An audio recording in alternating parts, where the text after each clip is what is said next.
স্কুলে গিয়ে কোনো ধরনের দুষ্টামি করবি না, ঠিক আছে? কমপ্লেন যাতে না আসে আমার কাছে। ভালো করে পড়াশোনা করবি। এদিকে বাবা 10 টাকা দাও, কি করবি 10 টাকা দিয়ে? টিফিন খাবো। ঘর থেকে নিয়ে যেতে পারছ না? বাবা 10 টাকা লাগবো, দাও 10 টাকা দাও। আচ্ছা ঠিক আছে, যাবো না স্কুল। ঠিক আছে ঠিক আছে ঠিক দিতেছি, কিন্তু স্কুলে গিয়ে কোনো ধরনের বদমাশি করবি না, ঠিক আছে? ভালো করে পড়াশোনা করবি। 10 টাকা দিতেছি আমি, তুই বয় এখানে। হ্যাঁ তুমি মার সাথে থাকবা, হ্যাঁ দুষ্টামি করবা না, ঠিক আছে? কই তুমি আমার ব্যাগটা নিয়ে আসো, আমার অফিসের জন্য লেট হচ্ছে। যাও তুমি মার কোলে যাও। বাজার নিয়ে আসবা। ঠিক আছে, থাকো। হ্যাঁ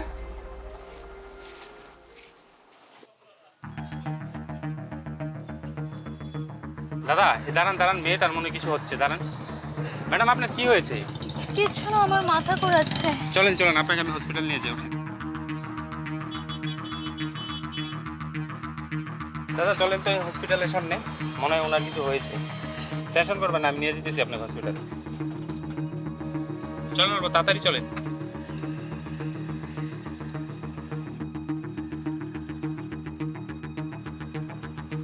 দাঁড়ান দাদা দাঁড়ান, চলেন ম্যাডাম, এই যে হসপিটালে এসে গেছি, আসেন। আস্তে আস্তে আস্তে আস্তে চলেন। সিঁড়ি আছে, হ্যাঁ আরামসে চলেন, ডাক্তার ভিতরে আছে। ম্যাডাম ওনাকে অল্প পরীক্ষা করে দেখেন তো, ওনার শরীরটা না হঠাৎ করে খারাপ হয়ে গেছে। হ্যাঁ ঠিক আছে, বসো। ঠিক আছে, আপনি অল্প বাইরে ওয়েট করেন, আমি পরীক্ষা করে নিচ্ছি। হ্যাঁ ঠিক আছে। কংগ্রেচুলেশনস, আমি সবকিছু আপনার পরীক্ষা করে দেখলাম, কোনো অসুবিধা নাই, আপনি মা হতে চলেছেন। কি ম্যাম, আপনি ভালো করে দেখছেন তো? হ্যাঁ হ্যাঁ, আমি ভালো করে দেখেছি, কিছু টেনশন করার দরকার নেই। আপনার সাথে যে আসছিল উনি কে? উনি কি আপনার হাজবেন্ড? হাজবেন্ড? হ্যাঁ হ্যাঁ হ্যাঁ, হাজবেন্ড হাজবেন্ড। ওনাকে ডাকেন তো। ঠিক আছে। বসো এখানে।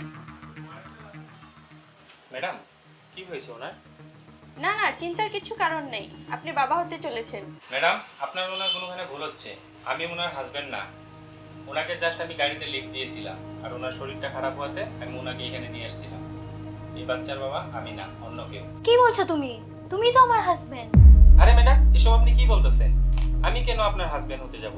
আমি তো আপনাকে গাড়িতে লিফট দিয়েছিলাম, আপনি কেন আমাকে এখানে ফাঁসাচ্ছেন? দেখেন ম্যাডাম, ওনার সাথে আমার কোনো চেনা জানা নেই, আমি জাস্ট ওনাকে লিফট দিয়েছিলাম আর মানবতার খাতিরে এই হসপিটালে নিয়ে আসছি, আমি গেলাম। তুমি কেন মিথ্যা কথা বলতেছো? এই বাচ্চার বাবা তো তুমি। এই দাঁড়ান দাঁড়ান, এইভাবে এখানে ঝগড়া করবেন না। হ্যাঁ ম্যাডাম আপনি ঠিক বলতেছেন, আমারও এখানে ঝগড়া করার ইচ্ছা নেই। আপনি এই কাজ করেন, আমাদের ডিএনএ টেস্ট করে নিন, তবেই ধরা পড়ে যাবে কে সত্যি বলতেছে আর কে মিথ্যা। আপনারা 20 মিনিট ওয়েট করেন, আমি টেস্ট করে দেব।